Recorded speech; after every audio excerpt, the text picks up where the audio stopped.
Bismillahirrahmanirrahim. Alhamdulillahi rabbil alamin. Wassalatu wassalamu ala asyrafil anbiya'i wal mursalin wa ala alihi wa sahbihi ajma'in. Subhanaka la ilma lana illa ma 'allamtana innaka antas samiul 'alim. Wa tub 'alaina ya maulana innaka antat tawwabur rahim. Rabbi shrah li sadri wa yassir li amri wa hlul 'uqdatan min lisani yafqahu qawli. Walhamdulillahi rabbil alamin. Allahumma salli wa sallim ala sayyidina Muhammadin miftahi bab rahmatillah adada ma fi 'ilmillah salatan wa salaman daimin bi dawami mulkillah wa ala alihi wa sahbihi wa sallim tasliman katsira amma ba'd. Alhamdulillah, syukur kepada Allah Subhanahu wa taala. Pada malam ini sekali lagi kita dipertemukan oleh Allah Subhanahu wa taala dalam majlis ilmu bahawa majlis ilmu ini adalah di antara majlis yang sangat besar nilainya di sisi Allah Subhanahu wa taala. Bahkan dalam sebuah hadis kata Rasulullah sallallahu alaihi wasallam, man ikhtalafa ila babil ilmi, orang yang sentiasa berulang-alik ke pintu-pintu majlis-majlis ilmu adalah arti kata orang yang sentiasa berulang-alik ke majlis-majlis ilmu, maka kutiba lahu bi kulli qadamin kata Rasulullah ibadat sanatih, dituliskan baginya bagi setiap langkahnya untuk menuju ke majlis ilmu, setiap langkahnya itu diberi pahala ibadah setahun bagi setiap langkah. Pasal itu kita bila menghadiri majlis-majlis ilmu, maka kita mengkhususkan niat ikhlas kita kerana Allah Subhanahu wa taala supaya beroleh pahala ganjaran yang besar. Wa bi kulli qadamin, bagi setiap langkah itu juga kata Rasulullah, madinatan fil jannah, satu bandar dalam syurga. Sedangkan wa huwa hayyun fi hadhihi dunya, sedangkan dia itu adalah orang yang masih hidup atas dunia. Ini kelebihan. Jadi ilmu ni bila diitlaqkan kepada ilmu, pada dalam Quran, dalam hadis, bila kita jumpa kalimah ilmu, maka dia tidak boleh tidak, kata ulama, akan dinisbahkan kepada ilmu syariah. Ya, tidak akan ada bersangkut paut dengan selain daripada ilmu syariah. Itu kalau benda yang dipegang oleh jumhur ulama. Benda yang makna ni ilmu syariah. Semuanya ilmu yang antum belajar ni, ya, yang antum belajar ni barangkali macam mana, boleh tak dikirakan sebagai ilmu? Kalau betul dikira sebagai ilmu, berarti bolehlah dia akan bersabit dengan masalah bolehlah menerima zakat. Zakat yang diberikan kepada orang-orang yang bersungguh-sungguh dalam belajar ilmu, sebab dia tidak ada lagi waktu untuk pergi bekerja kerana dia sibuk belajar ilmu, maka syariat menggalakkan orang nak bagi zakat, boleh bagi zakat kepada orang. Tapi benda yang dipegang oleh jumhur ulama, ilmu bila sebut dalam Al-Quran dan hadis tidak ada yang lain kecuali ilmu syariah yang bersabit nak mendekatkan diri dengan Allah. Selain daripada ilmu syariah dipanggil apa? Funun. Dipanggil funun, jamak panggil fan. Fan ni maknanya kemahiran. Dia kata kemahiran. Kalau orang ngaji bab tibbi ni macam kamu ni, macam kebanyakan daripada pelajar-pelajar kita, itu tibbi tu kemahiran dalam bidang kedoktoran. Dari segi syarak ni lah dia tak panggil dengan ilmu. Tapi dapat pahala macam mana? Bila dapat pahala? Dapat pahala bila kita gunakan kemahiran kita tadi. Orang yang mengaji engineer, dia gunakan kemahiran dia dalam kepakaran dia dalam bahagian engineering tu untuk nak bantu umat Islam. Baru dapat pahala di situ. Tapi ilmu syariat berbeza. Dapat pahala mujarrad hanya dengan dia mujalasah, duduk dalam majlis ilmu. Ini beza. Sama ada faham atau tak faham. Sebab itulah diberitahu dalam satu hadis nasihat Rasulullah kepada Abu Dhar. Dia kata, ya Abu Dhar, wahai Abu Dhar, fata'allama baban minal ilmi, kamu belajar satu bab daripada ilmu, ulima bihi aw lam yu'mal. Sama ada ilmu tu dapat diamalkan atau tak dapat diamalkan. Dapat amal atau tak amal, maknanya Bila mengaji ilmu syariat, masalah boleh amal ataupun tak boleh amal tu masalah yang kedua. Tapi dari segi sudut pahala, ulima bihi aw lam yu'mal khairun min an tusalliya alfa raka'atin. Lebih baik wahai Abu Dhar kalau kamu bersembahyang, lebih baik daripada kamu dapat bersembahyang 1000 rakaat sunat. Kalau ada orang mampu untuk sembahyang 1000 rakaat sunat, masih lagi belum boleh menandingi satu orang yang hanya belajar satu bab daripada ilmu. Ini besarnya kedudukan. Sebab itulah di antara bila kita dipilih oleh Allah Subhanahu wa ta'ala untuk duduk dalam majlis ilmu, untuk belajar ilmu syariat ni, kita perlu untuk menunaikan hak-hak ilmu. Hak-hak ilmu pada baru ni baru kita dengar daripada Muzakarah Al-Habib Mahdi Al-Hamid, ya, yang ada beri muhadarah di Masjid Pengekarang itu waktu haul Imam Abdullah bin Alawi Al-Haddad, majlis memperingati tokoh ulama Imam Abdullah bin Alawi Al-Haddad. Dia kata di antara alamat syukur, tanda kita bersyukur atas nikmat kita ni dipilih oleh Allah Subhanahu wa ta'ala sebagai penuntut-penuntut ilmu ialah ayyajtahid, iaitu kita kena bersungguh-sungguh. Bersungguh-sungguh atas benda tu sedang kita berada pada hari ini. Inna Allah Subhanahu wa ta'ala ahabba, menyukai seorang hamba idza amila syai'an, apabila dia buat sesuatu ayyutqinahu, bahawa dia buat dalam keadaan bersungguh-sungguh. Dia bersungguh-sungguh apa saja bidang yang dia ceburi, tapi dia bersungguh-sungguh. Itu tanda kasih sayang Allah. Jadi ijtihad itu penting. Usaha itu adalah satu benda yang sangat penting untuk nak menghasilkan. Jadi bila kita berusaha, itu sebenarnya tanda alamah bahawa kita ini sentiasa bersyukur dengan Allah. Bila Allah Ta'ala beri kita ini peluang untuk belajar ilmu, kita bersungguh-sungguh dalam menghadiri majlis-majlis ilmu, itu tanda rasa syukur kita, supaya dengan sebab syukur ni Allah Subhanahu wa ta'ala akan menambahkan nikmatnya terhadap kita, bertambah nikmat Allah Subhanahu wa ta'ala kepada kita. Jadi insya-Allah yang kita nak baca pada kuliah-kuliah ataupun majlis-majlis yang seumpama ini, malam ini dan juga pada malam-malam yang akan datang, ialah sebuah kitab daripada kitab Fathul Mu'in, sebuah kitab daripada kitab fiqh pada mazhab Imam Asy-Syafi'i yang dinamakan sebagai Fathul Mu'in lil-Allamah Zainuddin Al-Malibari. Nama pengarang. Jadi sebelum kita ngaji, kita kena tahu dulu nama pengarang Fathul Mu'in ini adalah Syekh Zainuddin Al-Malibari. Malibar ni keturunan apa? India sana. Al-Malibar. Ada di Malaysia ni keturunan Malibar. Ada. Ya. Di Johor keturunan Al-Malibar. Jadi asal ni maknanya dia ni bukan orang Arab lah. Ya. Maknanya ajam kan, Al-Malibar.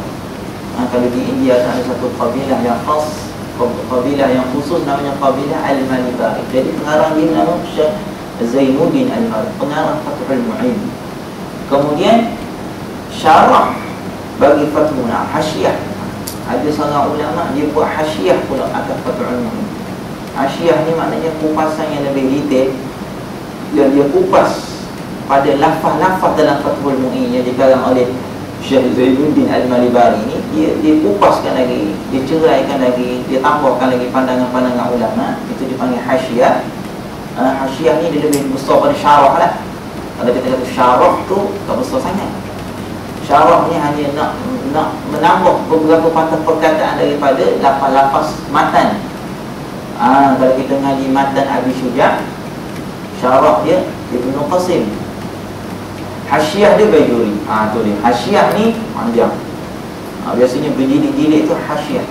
Kalau Abi Syuja' tu yang biasa dipelajari kan. Abi Syuja' tu maknanya syarah dia biasa kita pakai Ibnu Qasim. Lepas tu dia punya hasyiah dia Bajuri. Bajuri ni jarang orang mengaji sebab dia hasyiah panjang. Jadi ni hasyiah bagi Fathul Mu'in adalah I'anatul Talibin. Sebab tu masyhur juga kitab I'anatul Talibin ni antara kitab yang selalu kita dengar. Jadi biasanya kitab I'anatul Talibin ni adalah kitab yang menjadi sumber rujukan. Biasa kalau kita nak rujuk, kita rujuk kepada I'anatul Talibin sebab perbahasan dia detail dalam kitabnya Ainatul Talibin. Kalau matan dia maknanya matan Fathul Mu'in.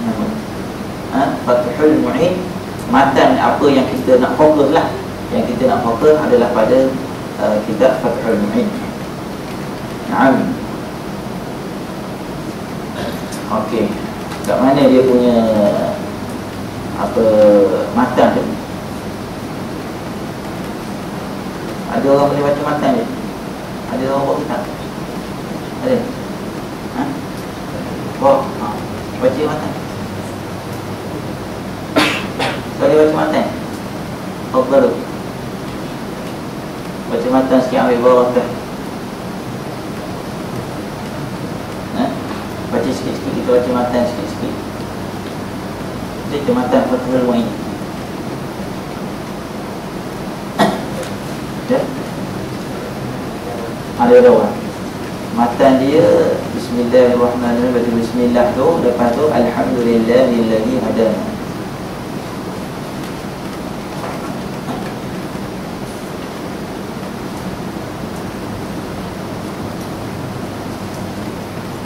Baca Fathul Mu'in.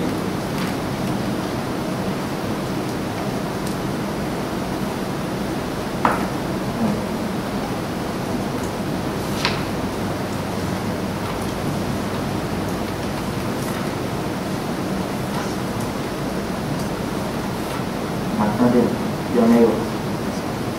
Yang mewah ni macam tak ada.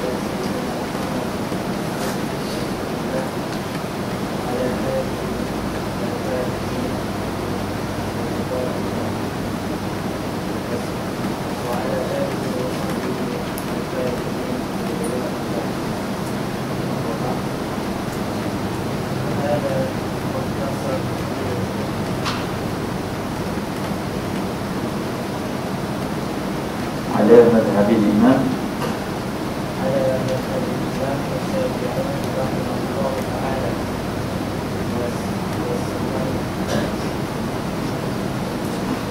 Wasamaitu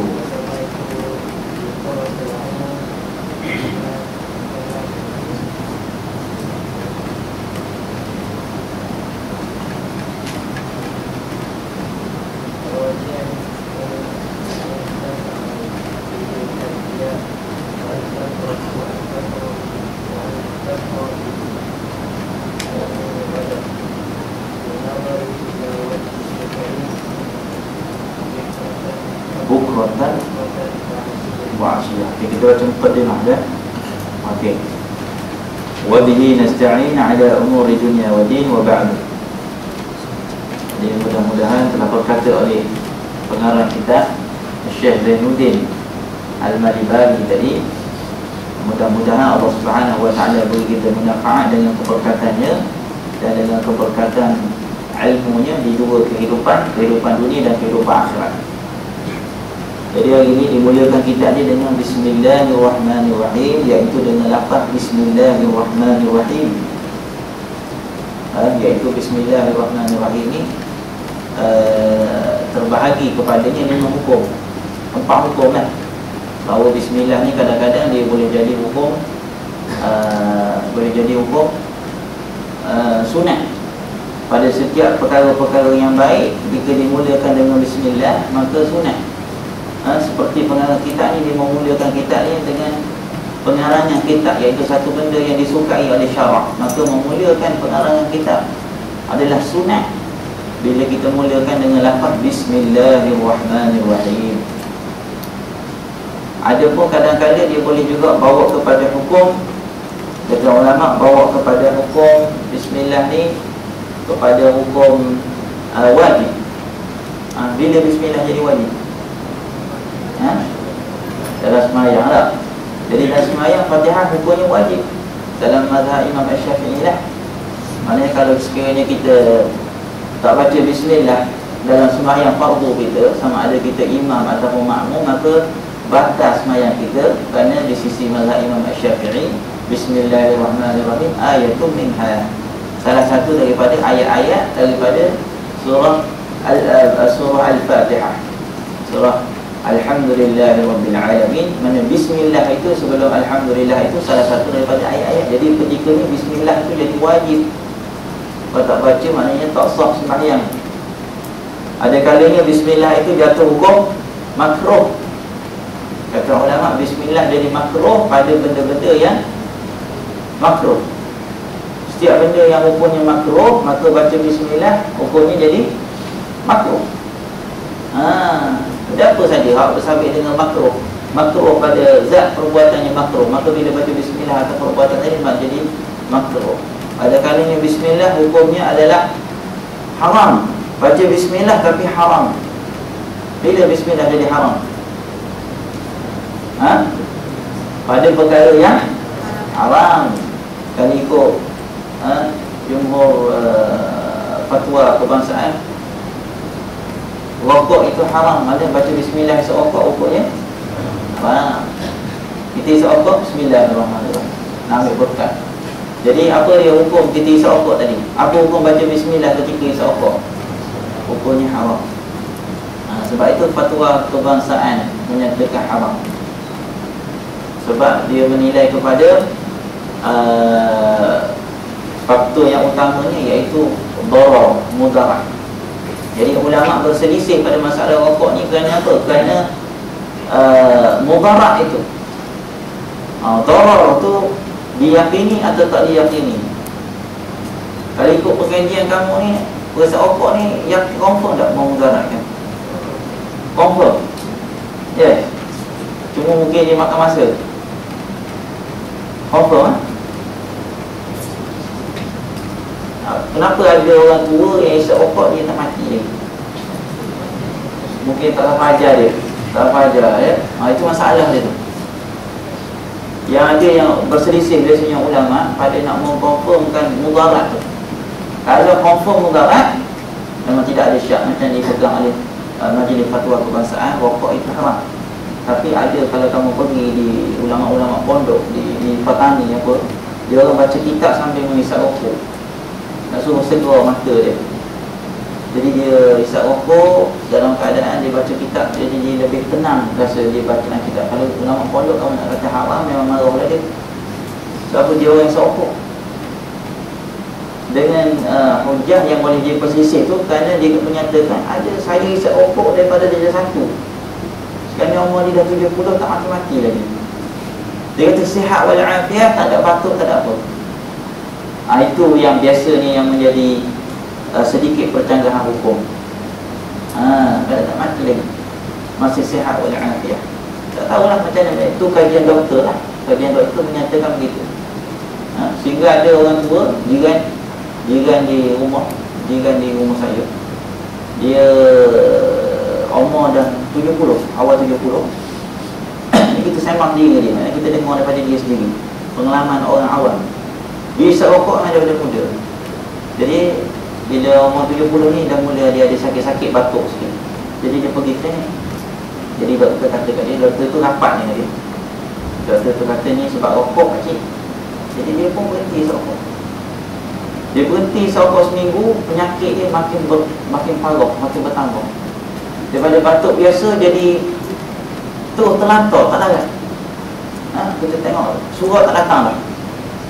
Surah dah boleh tahu, kita bicara dia tengok makin rasa macam kritikal. Akhirnya dibawa ke klinik tempat doktor yang dia dapat dan dia tadi. Doktor kata, cuba isap rokok balik. Tak tahulah, cerita ni cerita betul ni, bukan rekaan. Cuba isap rokok balik. Kok dia dah ada selari jiwa dia, irama dan lagu. Jadi lepas isap rokok, kembali pulih. Maksudnya bukan pulih sihat tak batuk tadi. Batuk tu tak adalah, mungkin kita kata kesan bahawa tak ilmu mudarat. Rokok ni memang adalah, tapi maksudnya dia dah jadi macam dah senyap senyawa dengan dia, asap rokok tu dah jadi bahan bakar dia. Sehingga dia taklah jadi ketika balik, maksudnya jadi kembali kulit. Jadi itu yang berlaku percanggahan. Cuma kita ni dari segi waraknya, ini dah jadi, kalau tak kata haram pun ini dah jadi syubhat. Kalau tak kata haram pun kan, kalau ada orang kata kalau kita ni ada orang tak mati, tapi tetap kalau Islam dia lebih suka kepada menolak segala bentuk-bentuk syubhat. Itu kita ambil di situ, da'ma yaribuka ila ma la yaribuka. Tinggalkan benda-benda yang meragukan kamu. Jadi di situ ada keraguan. Pasal mubarak rokok ni, di situ ada keraguan, maka tinggalkan benda yang meragukan kamu kepada benda yang tidak meragukan. Istafti qalbak, kata Rasulullah. Cuba ambil fatwa. Di rokok ni mazhab satu pandangan, memang dari segi pandangan pun pandangan yang kurang molek. Kalau orang isap rokok, dia kadang-kadang kita nak tunjukkan kata dia isap rokok pada dalam majlis-majlis yang agak rasmi, kerana dia rasa kurang senang. Dia sendiri orang isap rokok ni, kadang-kadang dia nak berbual dengan orang-orang yang agak formal, orang yang ulama, mungkin dia akan buang rokok dia ataupun dia akan susukkan rokok dia di belakangnya. Kenapa? Hati dia pun rasa kurang sesuai rokok tadi. Itu yang Rasulullah sebut sebagai istafti qalbak, minta fatwa dengan hati. Hatinya Allah Subhanahu Wa Taala beri satu naluri, beri satu kekuatan yang dia dapat menilai sebenarnya. Sebab tu kita sebenarnya hati kita dah boleh tahu ini baik ke buruk. Itu hebatnya hati yang telah dianugerahkan oleh Allah Subhanahu Wa Taala. Jadi bila dia jatuh pada benda haram, maka rokok itu haram dah. Sama juga macam di Yaman, ada satu daun nama daun gak. Di Yaman, tempat anak mengaji dulu, ulama berselisih. Satu ulama utara, iaitu ulama Sana'a ni, tempat berlaku peperangan Sana'a, Hudaidah. Satu lagi ulama selatan Hadramaut, iaitu tempat anak mengaji. Ulama Hadramaut dia kata rokok hukumnya gak tu, daun gak tu hukumnya haram. Gak ni sejenis daun, bukan ganja, tapi dia ni sebenarnya daun yang dia akan dia akan pegang daun tadi segenggam lebih kurang. Dia akan cabut satu daun akan masuk dalam mulut dia. Kemudian dia akan letak di belah pipi kanan ataupun kiri dia sampai jadi gelembung pipi dia tu. Jadi lepas dia simpan-simpan, dia akan hisap sikit-sikit air daun tadi. Dia akan telan daun tu, hisap daun. Jadi menyebabkan cergas, seseorang tu akan jadi lebih cergas daripada asalnya. Sebab tu banyak driver bus yang makan daun. Mula-mula kita sampai, kita tengok semua orang Yaman ni pipi dia bekok. Ingatkan semua ni kaki gaduh ke ke? Rupanya makan daun tu. Dia akan simpan di sini, dia akan perang tahu sikit lah. Lepas agak-agak dia nak semayang, dia keluarkan balik segenggam tadi, bola plastik, semayang, lepas tu masuk balik dalam mulut dia. Memang pengotor dah. Jadi itu panggil daun gak. Ulama Hadramaut memfatwakan haram. Ada orang, jarang kita nampak orang makan gak di Hadramaut. Tapi di Shimal, bila kita hari-raya kita ziarah ulama-ulama Shimal, ulama makan gak. Tapi dia punya makan gak, tujuan dia kita nampak kalau kita keluar biasa di bulan Ramadan, kita buat ziarah di belah utara Yaman ni, dia boleh baca Quran, digunakan daun gak untuk apa? Dia boleh baca Quran daripada start habis tarawih, baca Quran straight sampai ke pagi, sebab tak akan mengantuk, sihat. Dia guna untuk amal kebajikan. Dia guna untuk amalan-amalan yang mendekatkan diri dia dengan Allah. Memang suruh kita dapat itu amalan orang untuk dia mengarang kitab, dia makan daun gak tadi. Tapi kesan negatifnya kalau di Hadramaut ni, dia lebih nampak banyak negatif, iaitu dia melihat bahawa ada orang kalau nak beli daun tu harga dia agak mahal, terpaksa mencuri untuk nakkan daun tu. Dan ada orang kalau kita jumpa di Hadramaut, memang kita nampak dia duduk dalam satu rumah ramai-ramai, dia pakai makan daun tu sehari semalam, 2 hari 2 malam, duduk situ je. Dia tak cara ke keluarga dia. Jadi ini negatif yang dilihat oleh ulama Hadramaut. Darar, berarti darar lah. Maka bahkan ada juga pendapat-pendapat doktor menyatakan daun tu boleh menyebabkan kesan-kesan yang tak baik pada otak. Jadi berselisih. Ulama Hadramaut kata pasal apa nak haram, kami pakai untuk minum balik. Sama lah dengan masalah rokok tadi. Itu maknanya di situlah berlaku ni perselisihan. Pasal apa yang kadang-kadang kita nampak ada setengah ulama-ulama. Jadi sebab itulah kita panggil rokok ni bukan masalah pakai dalil qat'i. Pasal dia boleh berselisih. Dalil qat'i ini dalil yang bersumberkan kepada Al-Quran dan hadis. Qat'i ini memang jelas dalam Al-Quran, macam pengharaman arak, macam disebutkan dengan Al-Quran, itu tak ada pentakwilan lagi.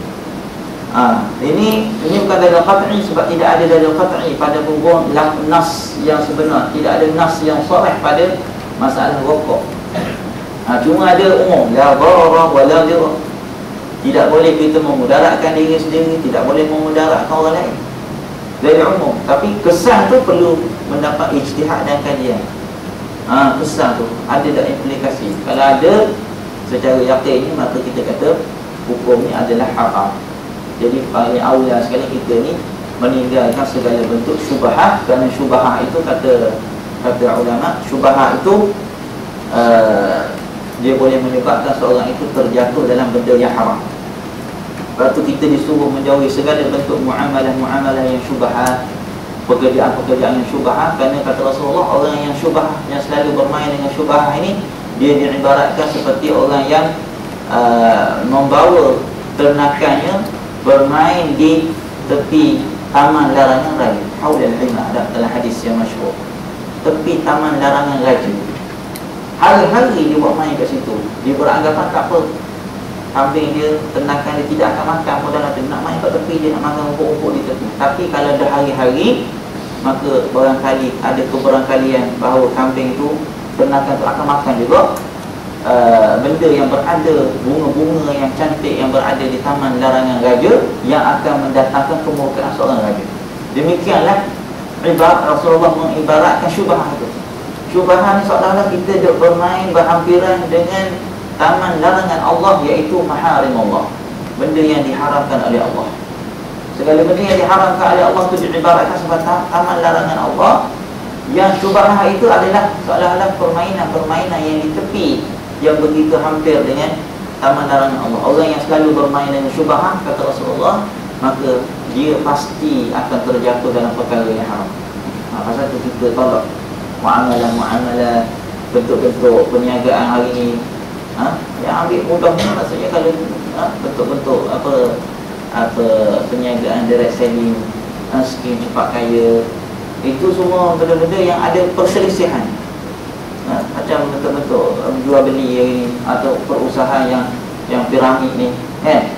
Orang-orang yang di atas yang akan paling mendapat keuntungan. Jadi sebahagian besar ulama menyatakan perbuatan amalan-amalan tersebut dikira haram atas dasar memakan harta orang dengan batil.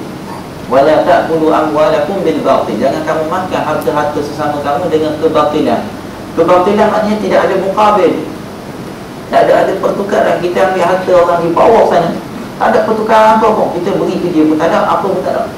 Orang tu kerja tapi kena bagi sumber dia sikit ke kita, persen-persen sikit ke kita. Pasal apa?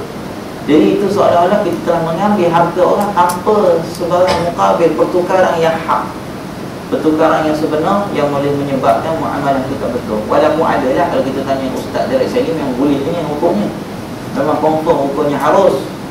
Sebab dia kata ada macam ni lah, taradhi lah, apa benda. Tapi itu dah, walaupun apa keadaan sekalipun, dah terjatuh dalam syubhat. Kalau umat Islam yang warak, warak ni makna warak, kata ulama, tarkus syubhat. Warak ni dah tu warak. Orang ni warak nampak. Dia apa makna warak? Warak ni hukum, makna dia adalah tarkus syubhat, meninggalkan benda yang syubhat. Jangan kata nak terjatuh dalam perkara yang haram. Syubhat pun dia tinggalkan, hanya Allah. Dia cukup berjaga, cukup berhati-hati dengan perkara-perkara yang boleh, yang menimbulkan syubhat. Macam ni lah, macam makanan-makanan. Tengoklah, kalau ada berita yang belum dipastikan tentang kesahihannya, haram makan. Syubhat ni bukan haram lagi, kita nak makan, nak guna, nak pakai. Cuma syubhat ni dituntut oleh ulama supaya kita jauhkan. Ini jenis makanan-makanan ringan ni, ya. Macam yang ada apa CD, apa ada orang tahu video tentang proses buat daging burger McDonald kan. Kalau kita tengok, Masya Allah, kalau begitu gaya, berapa ekor lembu dah kita makan aku kita, ya. Seekor lembu dia letak dalam mesin, lembu hidup ni. Dia tulis kat situ lah, ada satu orang bercakap, dia tulis kat situ, ini cara pembuatan daging untuk McDonald. Nak buat burger McDonald. Kalau kita tengok sini tu, Masya Allah, lembu hidup-hidup tu diangkat guna jentera, tuang dalam satu mesin dia tu, mesin yang sangat kuat lah. Maksudnya lembu sekor yang hidup tu, dia berpusing-pusing, akhirnya jadi tulang pun hancur, kulit pun hancur, jadi daging. Dia letak pula kuda, dia letak pula khinzir. Masya Allah, kita makan sedap McDonald. Tapi anda tak boleh tahu kata itu hakikat burger McDonald, tapi maknanya kita pun dah rasa syubhah. Itu syubhah yang maknanya kalau kita tak ada kepastian, sebab ni dah ada kan Allah tunjukkan video ni, tapi kita tak ada kepastian, tak ada benda yang boleh meyakinkan. Bila tak ada benda yang boleh meyakinkan, harus dia yang jadi haram kita makan bila kita dah ada satu keyakinan. Kata memang sungguh dah, kita pergi tengok sendiri kilang ni, tapi yang ni yang belum tentu kesahihannya, tapi dah jatuh pada hukum syubhat. Jadi benda macam ni maknanya aula untuk ditinggalkan.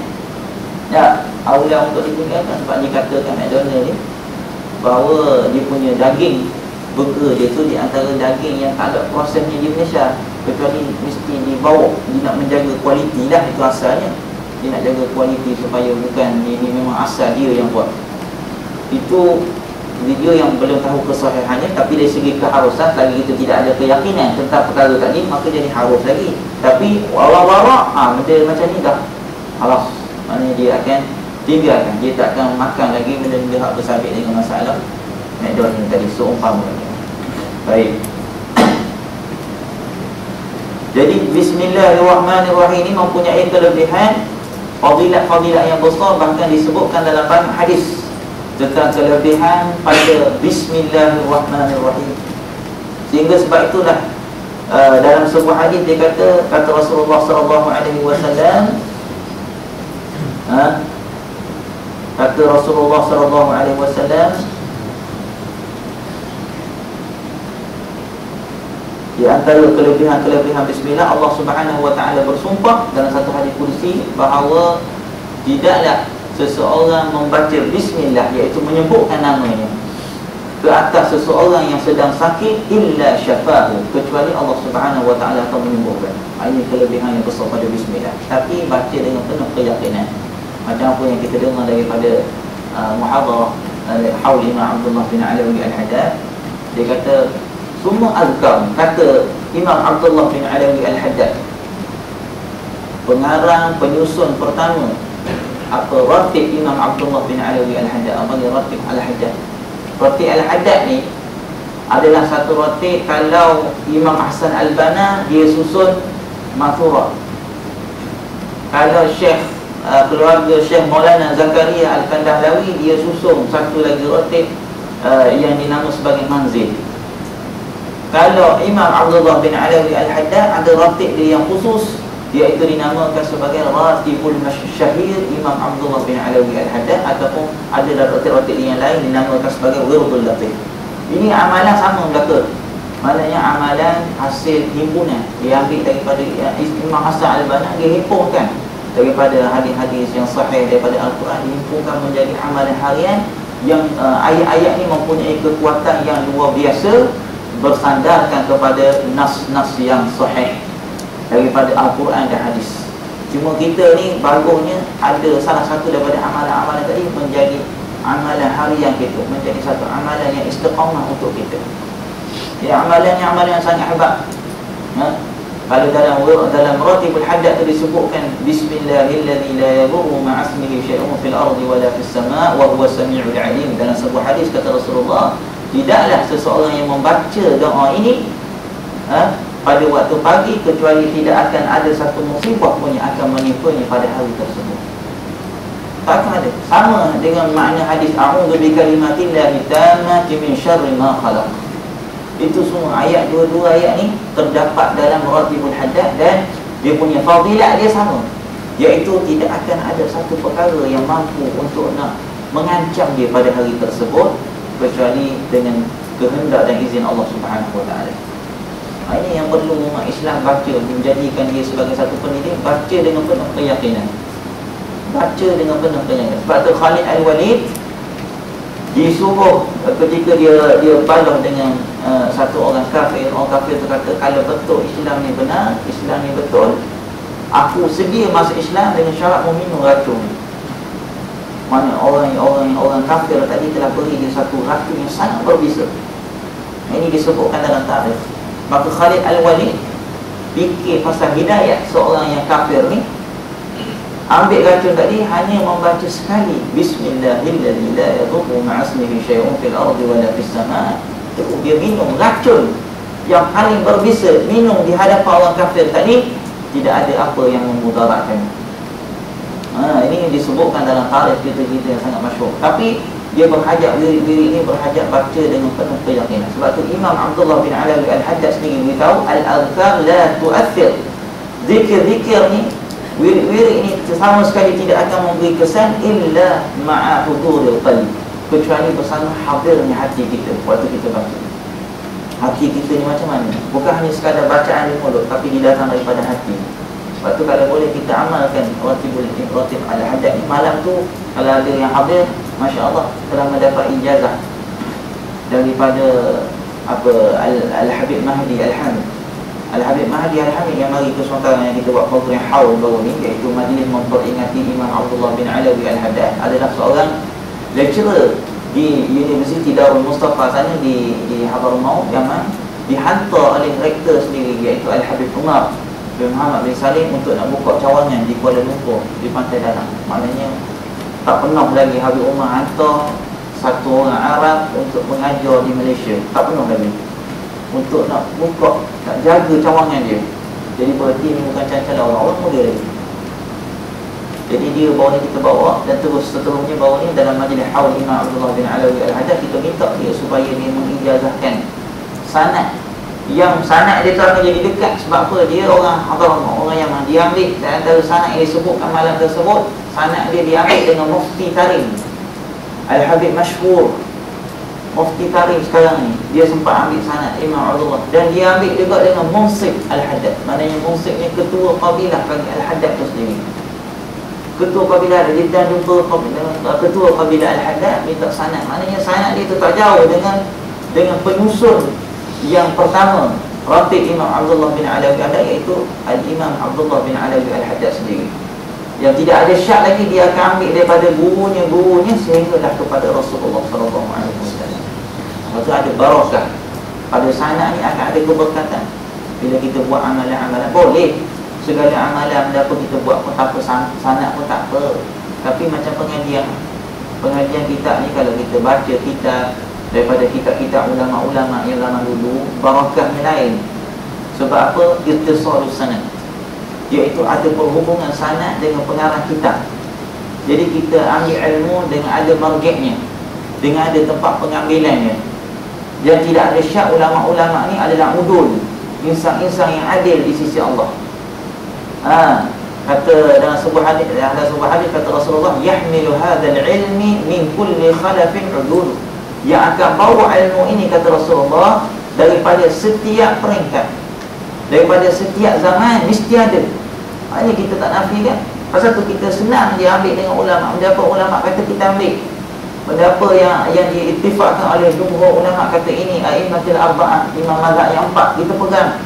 Sebab apa? Kita ada keyakinan dengan sabdaan Rasulullah, setiap khalaf, setiap satu generasi kepada satu generasi mesti ada udul, iaitu di kalangan ulama-ulama.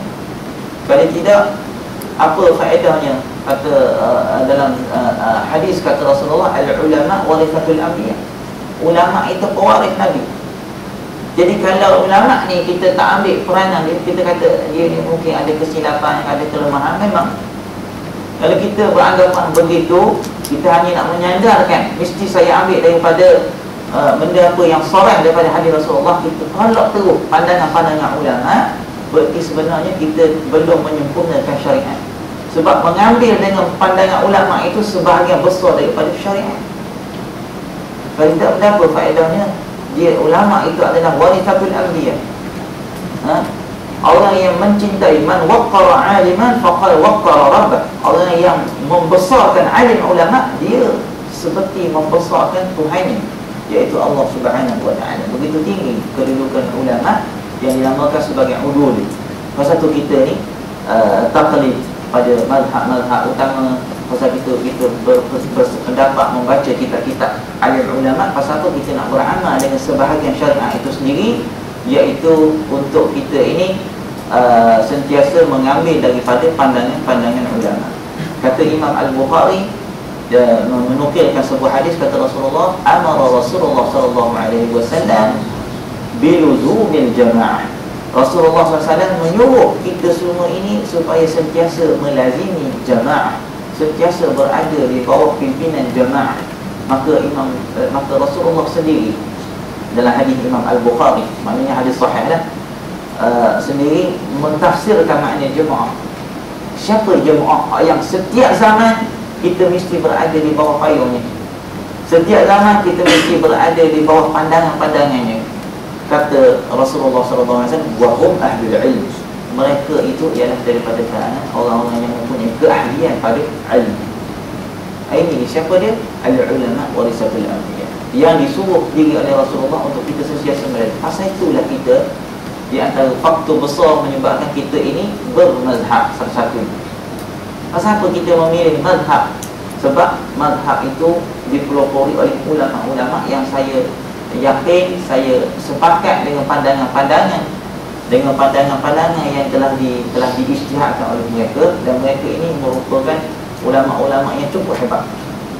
Seperti Imam Asy-Syafi'i yang kita belajar fiqh bersandarkan kepada ijtihad beliau adalah bukan cara-cara orang nak jadi imam mazhabul arba'ah. Imam Asy-Syafi'i dia hafal Quran waktu berusia 7 tahun. 7 tahun dah hafal Quran 37. Kemudian waktu umur 10 tahun dia hafal kitab Muwatta' Imam Malik. Salah seorang guru Imam Asy-Syafi'i adalah Imam Malik. Imam Malik ni dia dah berguru dengan Imam Malik. Imam yang pertama dilahirkan Imam Abu Hanifah. So Imam Abu Hanifah ni tok guru dia sesahabat. Hampir 70 orang ataupun 80 orang daripada guru-gurunya adalah sahabat Nabi. Salah seorangnya Anas bin Malik. Anas bin Malik tu orang yang khadam Rasulullah. Khadam pada umur 10 tahun dah khidmat dengan Rasulullah SAW. Itu salah seorang daripada guru kepada Imam Abu Hanifah. Dan juga hampir sezaman dengan Imam Abu Hanifah, Imam Malik. Hari kewafatan, sebahagian besar ulama kata tahun kewafatan Imam Abu Hanifah ataupun hari kewafatan Imam Abu Hanifah adalah hari kelahiran Imam Asy-Syafi'i. Sama ada setahun tu confirm lah. Tahun yang sama Imam Abu Hanifah meninggal dunia, tahun yang sama dah lahirnya Imam Syafi'i. Cuma ada sebahagian ulama kata hari, maknanya hari yang meninggalnya Imam Abu Hanifah, lahirnya Imam Asy-Syafi'i. Dia kata hilangnya seorang imam, lahir seorang imam. Ada seorang Arab dia buat satu syair, hilang lagi seorang imam, lahir seorang imam lagi, iaitu Imam Asy-Syafi'i. Namun begitu Imam Syafi'i dia sempat berguru dengan Imam Malik radhiyallahu ta'ala anhu, yang kita masyhur dengan kisah-kisah adabnya dengan Imam Malik. Ya, Imam Asy-Syafi'i walaupun hebat, Imam Malik ni puji banyak Imam Syafi'i kerana kebolehannya, kehebatannya menghafal kitab Muwatta'. Banyak dalam syair-syair dia memuji Imam Asy-Syafi'i. Tapi dia Imam Malik ni, waktu duduk Imam Asy-Syafi'i, kalau dia duduk dalam majlis Imam Malik, lembaran kertas pun tak berbunyi. Dia akan membalikkan kertas-kertasnya itu, kitab-kitabnya itu dengan perlahan-lahan sampai tak bunyi macam ni. Sebab apa tak bunyi? Kerana dia khawatir kalau bunyi takut mengganggu emosi Imam Malik. Dia punya beradab ini salah-silah keberkatan ilmu ni. Ilmu tu diberkati oleh Allah. Allah tak belajar sikit dapat banyak, belajar sikit kefahamannya banyak. Ini barakah. Barakah ilmu ni Imam Syafi'i dapat kerana macam mana adab dia dengan Imam Malik. Adab dengan ilmu. Imam Malik dia kalau dia nak baca hadis Nabi SAW, dia kena mandi dulu, dia kena tukar baju dia pakai wangi-wangi yang terbaik sekali, pakai baju yang paling cantik. Orang kata pasal apa nak tukar-tukar? Baru sekejap mengajar fiqh, lepas tu bila nak masuk bab hadis tak boleh, pergi mandi dulu, masukkan diri dia, kemudian masuk balik duduk. Dia akan wangikan diri ni, akan pakai wangi-wangian, dan juga akan membakhurkan, iaitu dia akan memasakkan majlis-majlisnya dengan wangi-wangian yang begitu wangi, yang begitu semerbak. Dia kata aku buat ini kerana aku nak membaca hadis Nabi SAW. Adab dia dengan hadis, adab dia ketika membaca hadis Nabi SAW. Ini yang tariqah maslak perjalanan ulama-ulama yang macam ni, yang sekarang ni dah makin terhakis kepada pelajar-pelajar ilmu sendiri. Ada setengah di tempat-tempat biasanya orang pondok, dia sangat-sangat menghormati. Kadang-kadang kita bawa kitab ke bawah dia, bawa Quran macam ni, kata soalan tak ada benda sekarang. Bahkan dia buat sendiri oleh masyayikh syekh besar, letak Quran atas lantai. Memang dari segi mungkin ada hukum-hukumnya, tapi dari segi adab tadi memang ada. Dari segi hukum barangkali ada, tak apa, kita bukan kata niat nak menghina tak, tapi dari segi adab. Sama juga dengan satu orang di dalam bilik, harus tak dia bertelanjang seorang diri dia, harus. Tetapi kata ulama, beradab dengan Allah. Tu cerita ni sama juga, beradab dengan Allah, tak telanjang dia. Dia pakai kain mana-mana, padahal dia pakai kain pun tak nak nampak dia. Buat apa pakai kain? Macam Allah Ta'ala dia tak nampak dia pakai kain. Dalam kain semua nampak, dalam hati dia semua tak nampak. Penglihatan Allah mana ada hijab, tapi adab. Itu cerita adab. Mana adab kita dengan Allah dah. Kita nak masuk tandas pada seorang kita, adab masuk tandas walaupun seorang kita. Dia kata adab masuk tandas Rasulullah aja ada adabnya. Jangan kita angkat terus kain kita. Siapa nak duduk barulah dalam keadaan kita makin merendahkan diri kita, dalam keadaan masa sama kain kita diangkat perlahan-lahan sikit demi sikit. Bukan masuk tandas tak ada, depan pintu tandas nampak dah motor dia. Ya Allah, ya, pakcik-pakcik ni, orang tua kat masjid ni, ya Allah, huduh punya perangai. Tak ada benda ni dalam tandas apa ni. Padahal dia kata suruh sikit-sikit. Sampai dalam tandas pun ada. Itu Rasulullah pasal apa dia buat gitu. Ini adab dengan Allah Subhanahu Wa Taala. Jadi diceritakan di antara fadilat ialah bahawa kita menyembuhkan. Dan nak cerita tadi bahawasanya bagusnya ambillah sanad-sanad. Setiap amalan tu mestilah ada sumber dan ada sanad. Kemudian kita baca dengan penuh keyakinan. Dan kalau orang hadir pada malam tu, maknanya dia telah mendapat sanad-sanad ijazah khusus lah. Dia kata dia ambil ijazah tersebut daripada gurunya tadi, Musib Al-Haddad, dan seterusnya dia mengijazahkan kepada hadirin yang hadir pada malam tersebut. Masa tu lah kita ni kalau ada kesempatan, kalau ada program-program ulama ni, bagusnya kita hadir. Kalau ada program sekali program-program ulama-ulama daripada luar, dalam kesibukan kita usahakan untuk menghadiri program-program tersebut. Sebab barangkali inilah dia ulama-ulama yang diiktiraf oleh ulama. Sebab diiktiraf ulama oleh Allah Subhanahu Wa Taala. Sebab kita tak tahu ulama banyak, tak tahu yang mana ulama yang Allah Ta'ala kata dia tu ulama. Yang Rasulullah kata jalisul ulama, duduklah dengan ulama. Siapa dia ulama? Apa kriteria dia? Adakah dia tu ulama di sisi Allah ataupun hanya ulama di sisi manusia? Sebab ada orang main kata dalam sebuah hadis, man yazdad ilman, orang yang bertambah ilmunya, lam yazdad hudan, tapi tak bertambah petunjuknya. Hidayah ada, ilmu makin bertambah, tapi hidayah ada. Makin ilmunya tinggi lagi, makin dia tak sayang berjemaah. Makin ilmunya tinggi lagi kurang amalannya. Pelik. Sepatutnya makin tinggi amal, makin bertambah petunjuk. Tapi kata Rasulullah, orang yang makin bertambah ilmunya tapi makin rendah dia punya hidayahnya, man yazdad ilman wa lam yazdad hudan, makin tidak bertambah hidayah petunjuk atas dirinya, lam yazdad minallah illa bu'da. Orang macam ni sebenarnya dia tidak ada pertambahan apa-apa kecuali makin jauh dengan Allah. Ada orang yang ilmu banyak tapi dia makin jauh dengan Allah. Jadi sebab itu kadang-kadang bila datang ulama-ulama, sama ada daripada dalam negeri ataupun di luar negeri, dia datang orang yang masyhur dengan wilayahnya, dengan kealimannya, kita hadir untuk nak mendapat barakah mujahadatul ulama tadi, duduk dalam majlis ulama. Sebab ada orang disebutkan dalam kitab Matla'ul Badrain, dalam kitab Matla'ul Badrain wa Majma'ul Bahrain, karangan Syekh Muhammad Ismail Daud Al-Fatani. Dia menukilkan sebuah kisah dalam kitab Al-Barakah, bahawa ada seorang lelaki ditimbang di pada masyarakat, ditimbang di mizan timbangan. Tiba-tiba dilihat bahawa amalan kejahatannya itu lebih memberati daripada amalan kebaikan. Jadi disuruh dia ke neraka. Memang orang yang amalan jahat dia lebih berat daripada amalan baik dia, akan disuruh ke neraka. Wal'iyadzubillah min dzalik. Maka dibawa oleh Jibril alaihi salam. Waktu dalam perjalanan nak bawa ke neraka, Allah Subhanahu wa taala tanya pada Jibril, "Wahai Jibril, kamu tolong tanya lelaki itu yang nak dibawa ke neraka ini." Soalan pertama, dia tanya dia, ada ke tak dia ini atas dunia pernah duduk dalam mana-mana majlis alim ulama?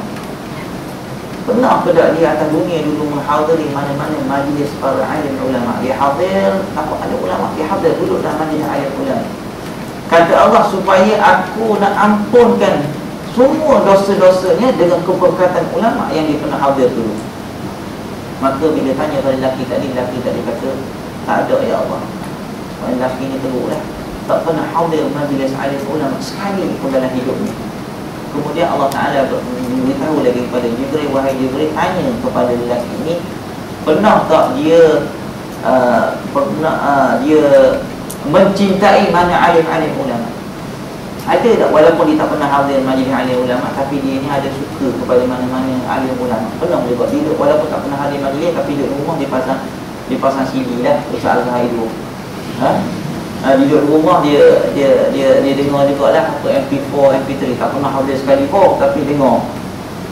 Pernah tak dia kata, sebab apa dia cinta, dia suka ustaz ni, dia suka? Pernah tak? Jadi jawab lelaki tadi, tak ada. Tak ada satu ulama pun pernah dia cintai, dia sukai, tak ada. Kemudian Allah Ta'ala tanya lagi dia, pernah tak dia makan sehidang dengan para alim ulama? Memang tak pernah cinta, tak pernah duduk, tapi pernah sekali tanya nak makan tu, dia duduk sekali.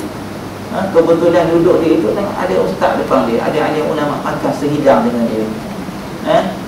Maka jawab lelaki tadi, tidak pernah. Tak pernah sekali pun makan dengan alim ulama. Ini memang orang teruk lah. Kemudian ditanya lagi, tanya nama dia, wahai Jibril, ada tak nama dia tu sama dengan nama mana-mana alim ulama? Kok nama dia Hasan Basri itu Hasan sama dengan Hasan Basri, nama dia Abdul Qadir sama dengan Abdul Qadir Jailani, nama dia Syafi'i sama dengan Imam Syafi'i. Ada tak nama dia sama dengan mana-mana nama ulama yang tersuruh? Tengok jawab lelaki, tak ada. Nama dia tak ada seorang pun ulama nama macam dia. Nama pun tak, nama benda apa, John Travolta tu. Maknanya nama ni tak ada ulama nama macam dia. Jadi akhirnya kalau dalam kitab Barakah tu, yang kelima Allah Ta'ala tak tanya lah. Allah Ta'ala kata, wahai Jibril, tarik tangan dia buat masuk dalam syurga. Sedangkan tak ada apa pun padanya, tapi suruh tarik tangan dia masih lagi, suruh bawa dalam syurga Allah. Jadi lalu Allah SWT beritahu pada Jibril, aku tahu wahai Jibril bahawasanya lelaki ini dia pernah berkawan dengan seorang lelaki, dan lelaki itu berkawan dengan ulama. Jawapan tak ada sabit langsung. Dia pernah berkawan, kawan dia itu ada duduk dengan ulama, kawan dia itu rajin menghadiri majlis-majlis ilmu, kawan dia itu ada mencintai mana-mana ulama. Jadi aku tetap mengampunkannya dengan keberkatan ulama tersebut.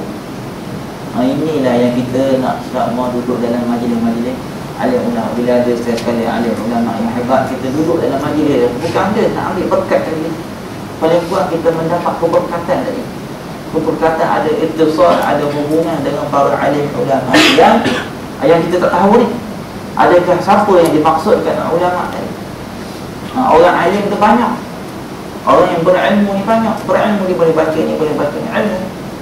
Tapi adakah ilmu yang diiktiraf oleh Allah Subhanahu wa ta'ala? Baik.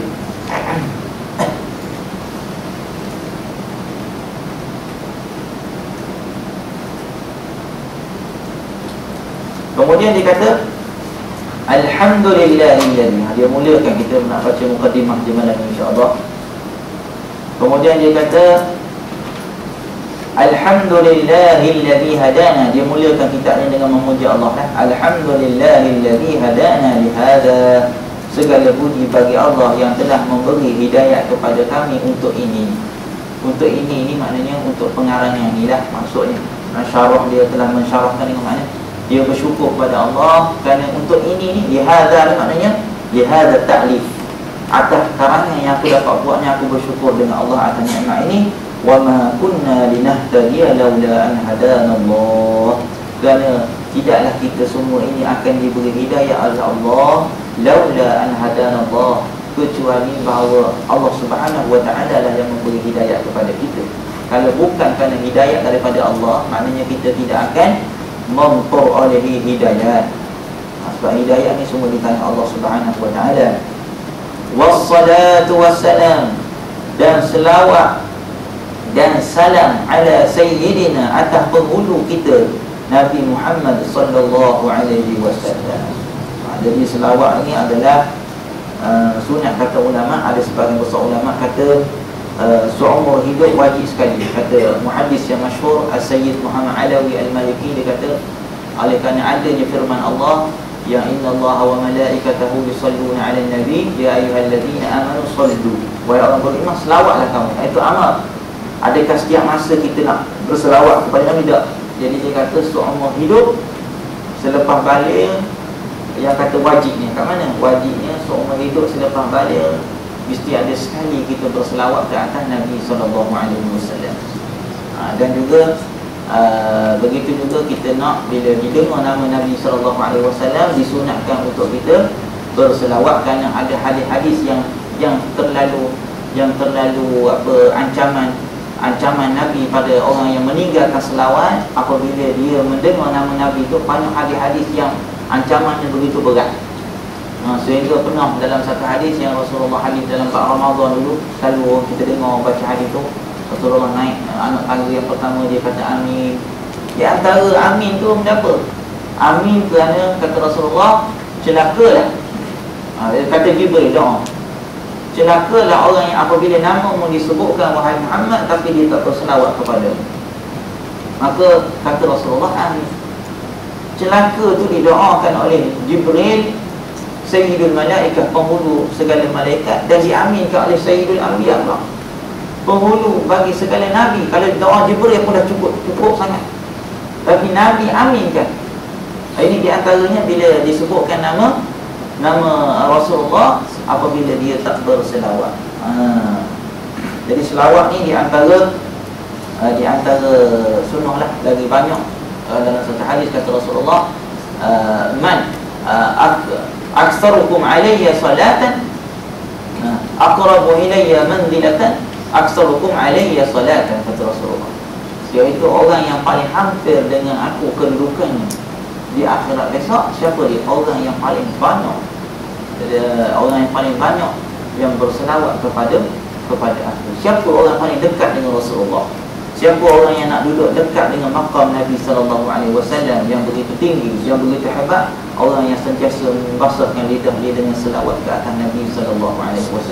Ada dalam sebuah kitab Mughni Muhtaj, cerita tentang Imam Asfahani.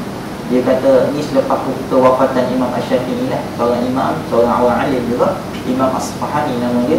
Dia bermimpi jumpa dengan Rasulullah. Jadi bila dia mimpi jumpa Rasulullah, dia tanya Rasulullah, ya Rasulullah, kamu kenal tak dengan Muhammad bin Idris Asy-Syafi'i, iaitu nama Imam Asy-Syafi'i? Maka kata Rasulullah, ini daripada iaitu dia ni adalah daripada keturunan aku. Sebab nasab Imam Asy-Syafi'i dia bertemu dengan nasab Rasulullah di Abdul Manaf. Jadi Abdul Manaf tu adalah datuk Rasulullah, dan dalam masa yang sama kalau ambil salah silah keturunan Imam Asy-Syafi'i, dia akan pergi juga kepada Abdul Manaf. Jadi Imam Asy-Syafi'i dia ni Bani Hashim juga lah. Dia ni Bani Hashim dan juga Bani Muttalib. Tapi dia bukan Sayyid lah. Sebab biasanya Sayyid dan Syarifah ni dia daripada keturunan Sayyidina Husain ataupun Sayyidina Hasan. Sayyidina Hasan dan juga Sayyidina Husain. Hasil perkongsian Sayyidina Ali dengan siapa dia? Sayyidina Ali dengan Fatimah Zahra bintu Rasulullah. Fatimah tu bintu Rasulullah sallallahu alaihi wasallam. Itu isteri yang Sayyidina Ali kahwin sampailah dia Fatimah meninggal dunia, barulah banyak isteri Sayyidina Ali. Tapi sebelum tu ada lagi. Sebab tu hujah poligami ni lemah. Sebab apa? Orang banyak nak berbuat poligami sebab dia kata Rasulullah poligami sunnah, dia kata. Benda lain dia tak nampak sunnah. Apakah serban, apakah biar dia tak nampak situ, dia nampak kat poligami tadi. Jadi dia kata Rasulullah berpoligami. Rasulullah dengan Khadijah, waktu Rasulullah kahwin, Khadijah umur dia 25 tahun, Khadijah umur 40 tahun. Khadijah meninggal dunia umur 60 tahun, ataupun umur 63 tahun. Dia hidup dalam tempoh itu dikurniakan 6 orang cahaya mata sampai Khadijah meninggal dunia. Itu maknanya berapa tahun dia hidup dengan Khadijah tanpa berpoligami. Kena ingat, poligami ni datang selepas Khadijah meninggal dunia, baru dah sebelah terus. Tapi maknanya nak tunjuk kata bahawasanya setianya dengan yang satu. Setianya Rasulullah ini dengan Khadijah itu sampai dia meninggal dunia. Maknanya kalau ada orang nak poligami boleh, tapi tunggu isteri pertama mati dulu. Lepas tu orang anak kita punya dekat perempuan susah. Dia tak tahu. Tapi maksudnya orang isteri pertama kena mati tu. Kalau nak ikut sunnah, tunggu saya mati tu, kata isteri pertama.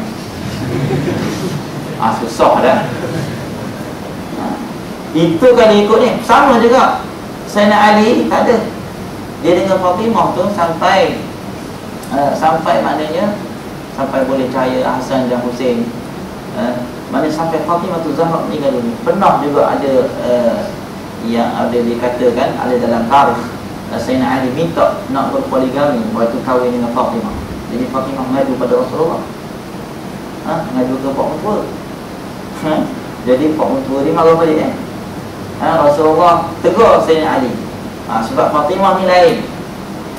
Kata Rasulullah kepada Sayyidina Ali, jaga orang yang menyakiti Fatimah menyakiti aku. Fatimah bid'atun minni, ke hadis masyhur. Fatimah itu seolah-olah sebahagian daripada aku. Menyakiti Fatimah, kalau Fatimah rasa terseksa macam kamu menyakiti aku Ali. Dia jangan buat.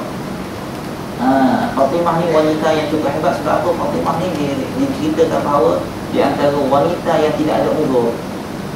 Tak ada uzur Fatimah, hari ni boleh sembahyang. Allah Ta'ala nak muliakan dia, nak beri kemuliaan kepada Fatimah ini, supaya dia ini tak ada masa yang dia lalai dengan Allah. Maknanya setiap masa dia boleh sembahyang, boleh zikir.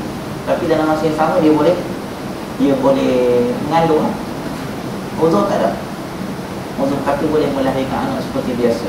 Bukan kata ada penyakit ke apa tak. Tapi Allah Ta'ala nak muliakan. Itu Fatimah wanita ahli jannah, ketua wanita syurga. Itu Fatimah Zahra yang lahir daripada mak dia Khadijatul Kubra radhiyallahu ta'ala anha. Baik. Jadi dia kata selawat ni, Imam Asfahani tadi dia mimpi jumpa dengan Rasulullah. Dia pun tanya kepada Rasulullah, kenal tak? Maka kata Rasulullah, dia ini adalah daripada zuriat-zuriatku. Maka bertanya Imam Asfahani, adakah kamu mengkhususkan sesuatu kepada Imam Asy-Syafi'i? Ada tak kamu? Sebab dia cucu kamu dan dia ni orang alim, Imam Mazhab apa semua. Ada tak hal tu khasis lahu bisyai'? Ada tak kamu mengkhususkan kepadanya dengan sesuatu, doa atau apa? Ya, kata Rasulullah, aku berdoa kepada Allah alla yuhasab, bahawa dia tidak akan dihisab, terus akan masuk syurga. Ini mimpi lah. Mimpi ni, kalau mimpi Rasulullah ni mimpi yang benar. Cuma kata ulama, mimpi Rasulullah tidak boleh mensabitkan hukum. Itu je. Tapi mimpi benar. Pasal tu kalau kita mimpi, kalau hanya pada perkara-perkara dunia ni, baru kita ambil. Ahsan kita ambil. Maksudnya terbaik itu. Kita mimpi jumpa Rasulullah. Kalau bab-bab urusan dunia ni, urusan pemilihan, pilih A ke B, Rasulullah kata A, baru ambil A. Tetapi mimpi Rasulullah walau sebenar mana pun, dia tak boleh mensabitkan hukum. Jangan kata kalau ada datang dalam mimpi dia jumpa Rasulullah, Rasulullah pesan ke dia, awak ni dah tak payah punya subuh dah, sebab alim sangat. Boleh tak? Rasulullah mimpi betul, jadi tak payah subuh dah. Tak, sebab mimpi Rasulullah memang betul, tetapi tak boleh mensabitkan hukum-hukum yang telah ada. Sebab ada juga tu barangkalian permainan tidur, ada juga sikit. Dia kampung ni jumpa dengan Rasulullah, padahal ada pergi jumpa dengan benda lain. Ada juga barangkali sebab tidur ni maksudnya ada juga was-was, ada juga syak, kepastian tu kurang. Jadi kata Rasulullah, ya aku berdoa kepadanya supaya dia tak dihisap oleh Allah. Maka atas sebab apa, tanya Imam Asbahani? Atas kerana ilmu? Tak. Kata Rasulullah, bukan kerana ilmu. Amalnya ilmu tu benda biasa. Aku doa dia khusus ni kerana Imam Asy-Syafi'i dia sentiasa berselawat kepada aku dengan satu selawat yang tak pernah diselawati oleh mana-mana orang. Rupanya, maknanya orang tak tahu. Kalau tak datang dalam mimpinya, tak tahu dia apa amalan Imam Syafi'i. Rupanya Imam Syafi'i dia sentiasa membasuhkan lidahnya dengan selawat ke atas Nabi sallallahu alaihi wasallam. Kemudian Imam Asbahani sempat bertanya kepada Rasulullah, selawat apa itu? Kalau kita baca kitab ada cerita dia cerita kita. Imam Asbahani sempat tanya Imam Syafi'i selawat apa tu? Maka Rasulullah membacakan selawat itu.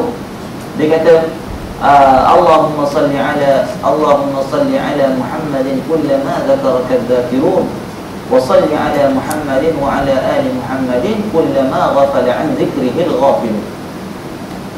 Pendek ni, tapi walaupun pendek tapi makna dia cukup dalam. Allahumma salli ala Muhammadin kullama dzakaraka dzakirun wa salli ala Muhammadin wa ala ali Muhammad kullama ghafala an dzikrihi al-ghafilun. Makna dia penuh. Ya Allah, selawatkanlah ke atas Nabi sallallahu alaihi wasallam kullama dzakaraka dzakirun, sebanyak mana orang mengingatimu. Maknanya sebanyak mana manusia ni mengingatimu, mayang ke dengan ibadat ke dengan zikir ke dengan apa, tak kira lah. Bila orang ingat Allah je, sebanyak mana manusia makhluk-makhluk mengingatimu, sebanyak itulah mutarun selawat ke atas Nabi sallallahu alaihi wasallam. Wa salli ala Muhammadin wa ala ali Muhammad, dan selawatkanlah atas Nabi Muhammad dan atas ahli keluarganya kullama ghafala an dzikrihi al-ghafilun, sebanyak mana setiap kali manusia lalai dengannya. Jadi atas dunia ni ada dua ni, Allah Ta'ala, orang lalai. Maknanya penuh. Dia suruh Allah Ta'ala ni selawat ke atas Rasulullah tu setiap masa dan keadaan. Maknanya pasal apa? Atas dunia ni dua, sama ada orang tu dia lalai ataupun orang tu dia tengah mengingati Allah. Tak ada. Lalai tak berarti buat maksiat. Lalai ni apa? Tak berzikir. Itu orang lalai. Berzikir, berzikir itu berarti itu orang yang mengingati Allah. Jadi penuh. Atas dunia yang penuh. Sebanyak itulah mutarun selawat ke atas Nabi sallallahu alaihi wasallam. Itu yang Rasulullah sebutkan dalam mimpi Imam Asbahani, bahawa Imam Asy-Syafi'i ini dia rajin berselawat dengan satu selawat yang tak pernah lagi ada manusia yang berselawat seumpama itu. Jadi sebab itulah selawat ni merupakan di antara amalan-amalan banyak berselawat ke atas Nabi SAW ni, di antara amalan-amalan yang khusus. Kita tu tak boleh tidak sentiasa membasuhkan lidah kita dengan selawat-selawat Allahumma salli ala Muhammad, dan apa saja bentuk sirah selawat-selawat yang lain. Disebutkan juga dalam hadis bahawasanya dalam kitab Fathul Mu'in, dia kata Rasulullah SAW, man salla alayya fi kitab lam tazal malaikah tastaghfir lah. Man salla alayya fi kitab tazal malaikah tastaghfir lahu madama ismi fi dhalikal kitab. Ini banyak diambil oleh orang-orang di sana, orang-orang di Allah. Kita boleh mari pelik, lepas tulis nama, kalau kat mana-mana buku kita, kat mana kitab-kitab kita, lepas tulis nama tahta riayah, kita tahu tahta riayatul faqir, di bawah riayah, iaitu di bawah milik al-faqir ila Allah, orang yang berharap, sentiasa berharap kepada Allah. Faqir Muhammad, ini nama-nama. Kemudian bawah tu mesti apa? Allahumma salli ala sayyidina Muhammadin wa ala ali Muhammad. Dekat buku tulis nak selawat ke atas Nabi SAW kat buku. Kalau dalam kitab Fathul, dalam kitab I'anatul Talibin disebutkan fadilatnya. Dulu nampak pelik, kalau kat sana memang gitu. Setiap kitab mesti dia nak tulis selawat. Lepas tulis nama, tulis Raqmul Ghurfah, nombor bilik ke, lepas tulis nombor bilik, tulis nama apa semua, mesti nak tulis Allahumma salli ala sayyidina.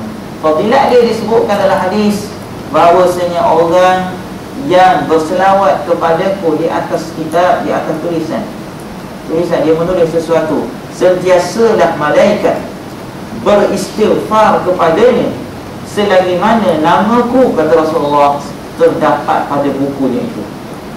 Selagi mana nama Nabi sallallahu alaihi wasallam, Allahumma salli ala Muhammad, selawat kata Rasulullah itu masih lagi tertera di atas buku yang kita tulis tadi, selagi itulah para malaikat akan memohonkan keampunan kepada Tuhan punya buku tersebut. Itu di antara kelebihan disebutkan Rasulullah. Kemudian dalam hadis dikata orang yang banyak, paling kecil, kata Rasulullah, perbanyakkanlah selawat ke atasku. Sesungguhnya orang yang banyak berselawat ke atasku ketika hidupnya, maka Allah Subhanahu wa ta'ala akan menyuruh keseluruhan makhluknya untuk beristighfar kepada orang tersebut selepas kematiannya. Jadi istighfar makhluk ni, dia akan jadi apa? Dia akan jadi rahmat.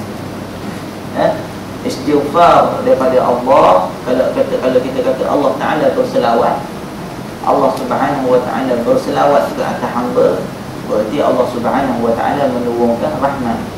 Kalau kata manusia yang berselawat, maknanya adalah doa. Dia ada berapa? Kalau malaikat yang berselawat, maknanya istighfar. Dia tiga. Biasa kita dengar dalam Al-Quran, dalam hadis, Allah Ta'ala berselawat, Inna Allaha wa malaikatahu, sesungguhnya Allah Ta'ala berselawat. Mana kalau Allah Ta'ala selawat? Maknanya kat situ, maknanya adalah rahmat. Dan sesungguhnya Allah Subhanahu wa ta'ala sentiasa merahmati. Kalau selawat itu datang daripada para malaikat, ini banyak juga hadis yang menyatakan contohnya hadis yang bersabit dengan selawat Allah, man salla alayya salatan sallallahu alaihi asyar, orang berselawat kepada aku sekali, Allah Ta'ala berselawat pada 10 kali. Makna apa dia? Kalau Allah Ta'ala berselawat, maknanya rahmat. Sekali kita selawat kepada Rasulullah, 10 rahmat Allah akan datang. Kalau selawat itu datang daripada para malaikat, maknanya istighfar. Kalau kita berselawat, maknanya doa. Maknanya kalau kita, Allah Musta'ala, kita berselawat kepada Nabi, maknanya adalah doa. Jadi sekalian makhluk akan berdoa kepadanya. Naam. Disebutkan dalam hadis, dia kata waqala alaihi salam. Ini banyak sebenarnya hadis, cuma hadis ni kalau bagusnya, tapi kita yakin dengan ulama, hadis ni bagusnya ada takhrijat dia lah. Tapi hadis banyaknya dalam kitab dalam kitab I'anat Talibin ini cukup banyak hadis-hadis. Tapi dia tak tulis riwayat. Tak. Sama sekarang ni setiap hadis kalau boleh ada riwayat, itu lagi kuat. Tak mana ada pengambilan dia. Tapi sekarang ni mudah. Dalam komputer kita boleh letak dah Maktabah Syamilah. Tak. Maktabah Syamilah ni satu program. Program tu kita ambil kita di bahagian penulisan fatwa di Jabatan Fatwa, dia orang bagi tu kita copy 15 gig, tapi bagus gitu. Kalau kita ni pelajar ilmu ada bagus 15 gig, kita type dia sikit hadis tu, dia ada fiqh, hadis apa tasawuf, tauhid apa, kita type dia hadis depan sikit je, tak apa dah. Hadis apa tu nak cari, hadis type sikit, lepas tu kita tekan teropong, ada teropong tu, tekan tu, tekan sikit kitab kalau kita tahu kitab ni barangkali ada, tekan kitab, tekan teropong, tu keluar takhrij hadis-hadis ni sahih ke maudhu' ke apa. Cuma banyak kita dalam Maktabah Syamilah ni banyak kitab Albani, kitab-kitab, tapi tak ada masalah lah. Yang penting kita tahu takhrijat pengikut Albani pun tak ada masalah. Albani pun ada ulama-ulama hadis, tapi memanglah ada yang syal pandangan-pandangannya itu banyak tidak ada keserasian dengan pandangan-pandangan ulama mazhab Ahlussunnah wal Jamaah. Tapi hadis-hadis itu memang kita iktiraf dia ni pakar-pakar hadis lah, orang yang hebat dalam hadis. Biasanya orang yang hebat dalam hadis ni yang banyak dia lari ni.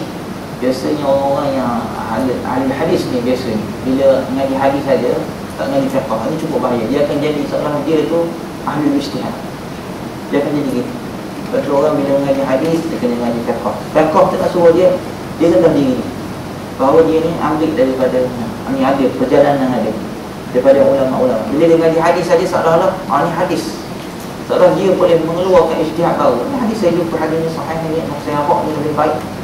Sedangkan dalam nak mengeluarkan satu-satu ijtihad, satu-satu fatwa memerlukan keahlian dalam 12 bidang ilmu. Bukan boleh ilmu bahasa Arab je.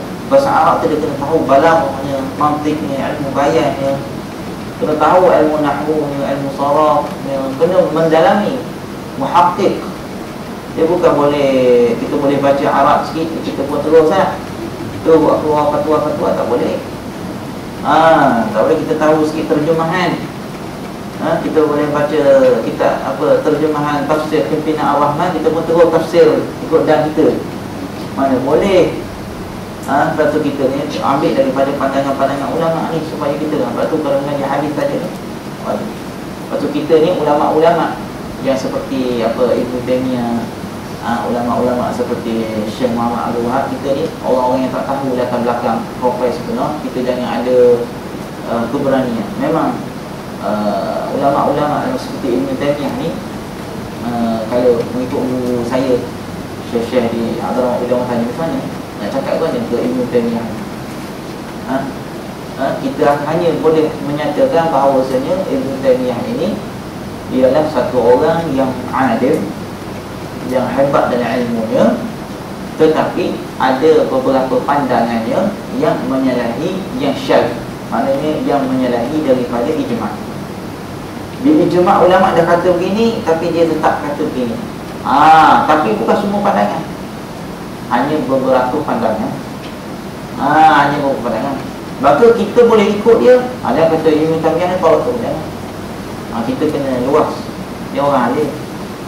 Walaupun pandangannya itu banyak ada berlaku perselisihan dengan itu, tapi kita bersetuju dengan dia, sepakat kalau pandangan-pandangannya itu tak lari daripada pandangan Ahlus Sunnah wal Jamaah. Tapi kalau lari itu dah sahabat dah. Yang kata ada pandangan-pandangannya yang syadz, yang berhubung dengan masalah-masalah mentafsirkan Allah dengan sesuatu, itu berat. Ahlus Sunnah wal Jamaah tak boleh terima perkataan-perkataan seperti itu. Kalau pernah dinyatakan dalam kitab-kitab ni bahawa bila orang tanya dia macam mana Allah Ta'ala turun ke langit, ada dalam hadis kursi Allah Subhanahu Wa Ta'ala turun ke langit dunia, dan di situ Allah Subhanahu Wa Ta'ala tanya, ada tak hal yang mustaghfirin, ada tak orang nak beristighfar supaya aku ampunkan dosa dia, ada tak orang nak minta hajat. Jadi mana turun tu? Maka dia kata jawab apa? Turun seperti aku turun daripada mimbar. Jadi seolah-olah pergerakan Allah Ta'ala ini mempunyai pergerakan sama seperti pergerakan manusia. Sedangkan laisa kamitslihi syai' wa huwas samiul basir. Kita mazhab Sunnah wal Jamaah, kita akhir tidak ada benda serupa. Mana boleh, tak boleh. Itu dengan Al-Quran menafikan. Jadi nak kata Allah Subhanahu Wa Ta'ala duduk di langit pun tak boleh, walaupun ada hadis sahih.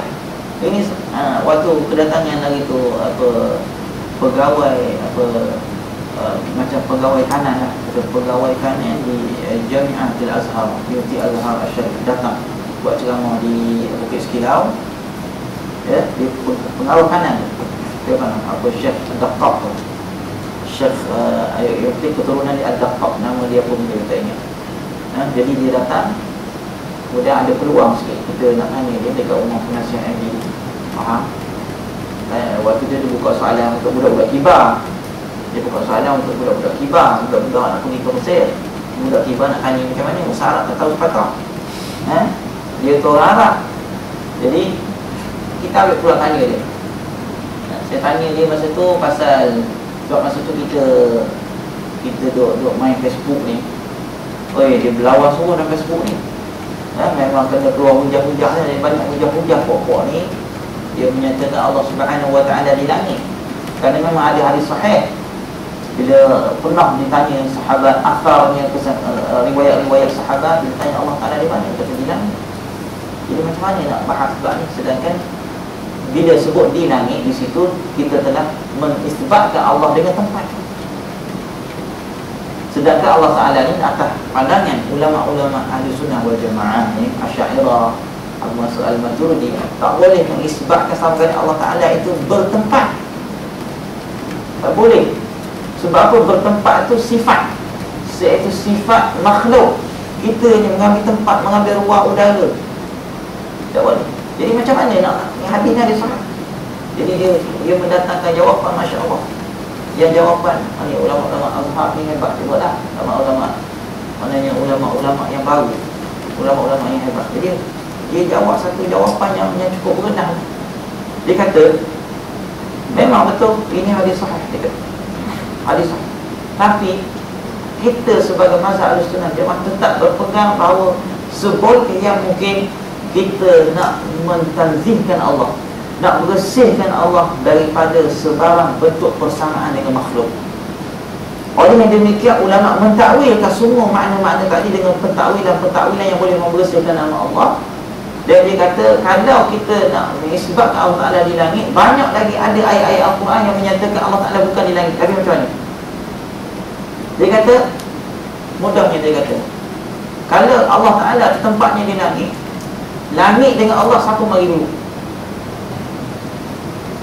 Kalau orang tanya kita, langit dengan Allah siapa mana dulu? Mestilah Allah dulu. Sebab Allah yang menciptakan langit. Dah sebelum langit mari, Allah duduk mana? Kalau kata Allah dalam langit, dah, langit itu ciptaan Allah. Habis Allah Ta'ala duduk mana? Mana? Begitu juga dengan sebut ayat Al-Quran yang masyhur, wa ma qadarullah haqqa qadrihi wal ardu jami'an. Ayat musafir ni, kalau orang nak perjalanan naik motor ke naik apa, aku baca wa ma qadarullah haqqa qadrihi wal ardu jami'an qabdatuhu yawmal qiyamati was samawati matwiyatun bi yaminihi subhanahu wa ta'ala amma yushrikun. Sebagian ulama dia namakan ayat ni ayat lipat bumi.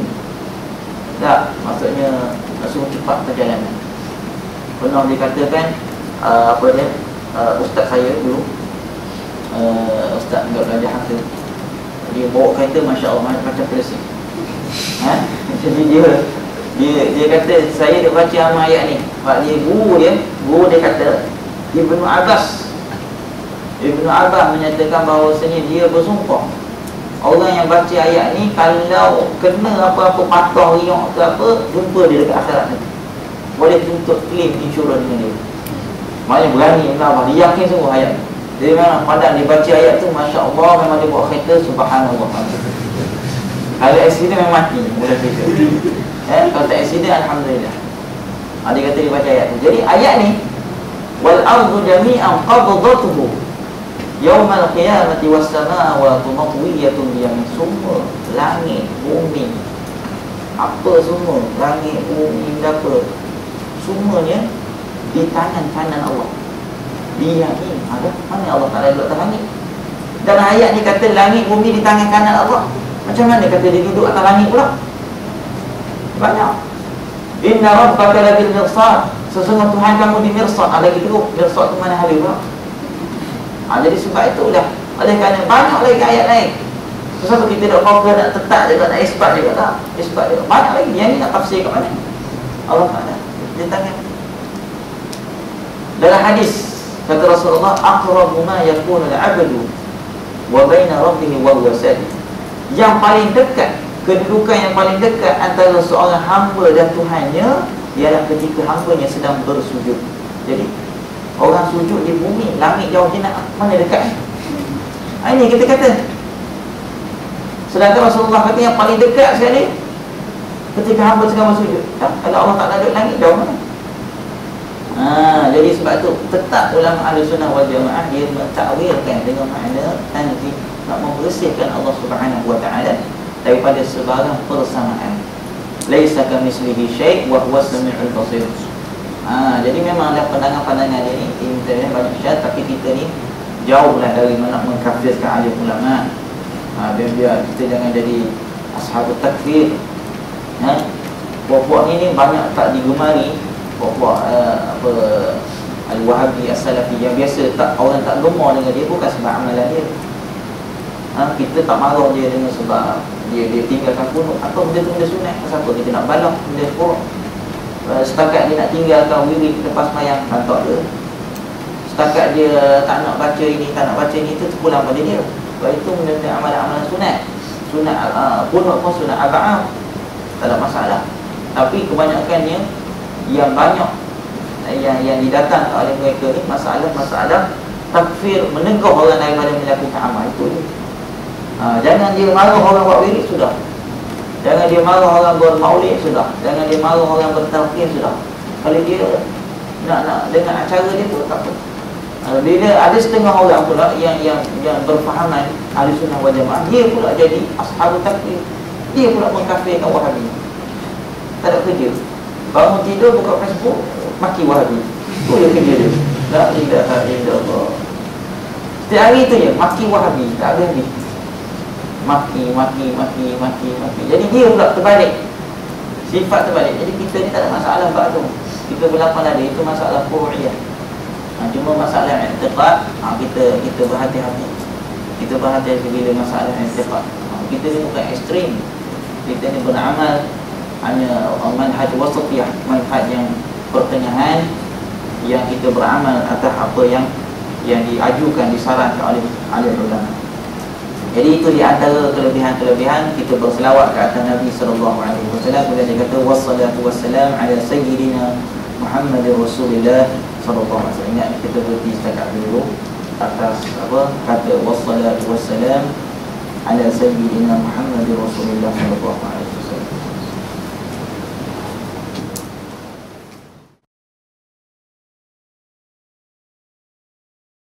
Orang niat nak buat jamak takhir, tak. Jadi bila dia niat nak buat jamak takhir, mana dia nak sembahyang di dalam waktu yang kedua lah. Sama ada dia nak sembahyang dalam waktu asar ataupun dia nak sembahyang dalam waktu isyak. Jadi dia teruskan perjalanannya. Dah habis dalam waktu zuhur, waktu tu dia berada dalam waktu asar, sepatutnya dia kena sembahyang jamak takhir dia, tetapi dia barangkali terlupa ke apa, dia dah termasuk dalam dia punya kawasan ni. Kawasan ni dikira kawasan yang waktu dia keluar dulu. Bila start dikira dia start dia bermusafir, dikira lepas dia keluar daripada kawasan tempat dia duduk, iaitu perkampungan. Kalau kampung lah, kalau taman keluar daripada taman, mana sekarang ni dah mudah sikit dah. Ada kawasan-kawasan yang telah dihakkan, kawasan-kawasan yang telah disuka. Ni keluar. Berarti kalau dia dalam perjalanan balik, masuk mencecah pula ke tempat yang dia keluar dulu. Maksudnya kalau dalam kampung, dia masuk dalam kampung dia dah. Maka pada ketika ini kita kata dia itu dikira atas berdosa. Satu hal. Yang kedua, dia kena qada balik sembahyang zuhur. Sembahyang zuhur tu maknanya dia buat dalam keadaan qada. Dia kira qada terus. Maknanya atau kata dosa tadi atas dasar sepatutnya dia kena berhati-hati lah. Dia kena berhati-hati, kecuali masalah lupa betul. Tak ingat langsung, itu ada kebarangkalian dari segi dosa dah, tapi qada itu wajib. Maknanya dia kena qada zuhur dan dia sembahyang asar dalam keadaan tunai. Tapi tak boleh melakukan qasar sebab dia dah duduk dalam kawasan. Itu sebab apa dia mesti kita takhirkan tadi sebelum kita masuk dalam kawasan yang dikira kita ini bermusafir waktu kita